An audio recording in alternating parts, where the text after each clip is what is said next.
Let's stay with our top story, the shooting of former Japanese Prime Minister Shinzo Abe. Ross Feingold is a political risk analyst and joins us live from Taipei. All right, Ross, reactions to this? Well, I think the initial reaction is going to be, whether here in the region or around the world, of course, is going to be shock and wishing him well. Obviously, there are a number of countries, both here in the region as well as further away, such as the United States, that had excellent relations with former Prime Minister Shinzo Abe throughout his tenure. And frankly, some of those relations grew only closer. So by the time he stepped down, in 2020, his relationship with the Trump administration was excellent. His relationship with Taiwan was excellent. His relationship with India and Australia were rapidly becoming closer. Obviously, the relationship with China was somewhat frayed, and the relationship with South Korea under the former South Korean president was not good, but that relationship has been improving with the new president and relatively new prime minister in Japan. So there's going to be a lot of shock, outrage, rage, and expressions of sympathy. And once we know his condition, and we hope he makes it through, then wishes for his speedy recovery.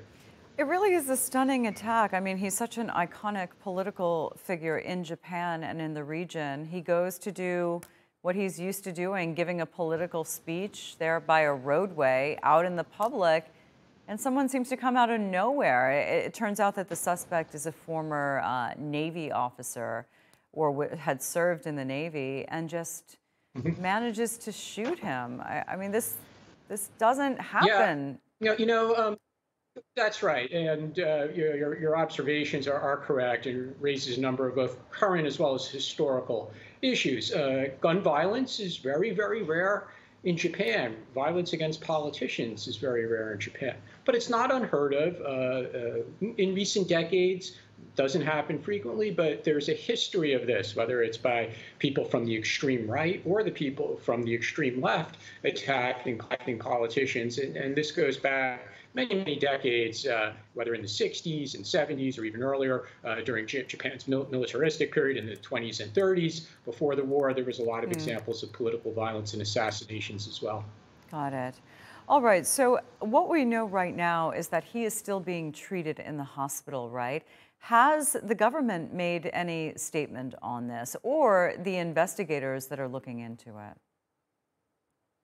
The headlines we see coming out of Japan say that he was transported to the hospital without vital signs, and we haven't really, at the moment, received a clear update on what his current condition really is. I would expect that in the unfortunate circumstance that he has passed away, and there'll probably be a bit of a delay in that, making that announcement, obviously, out of deference to the family. So it wouldn't be a surprise if it's still going to be a few minutes or even a couple of hours before we do get an update on his condition. All right, Ross, good to have you. Thank you.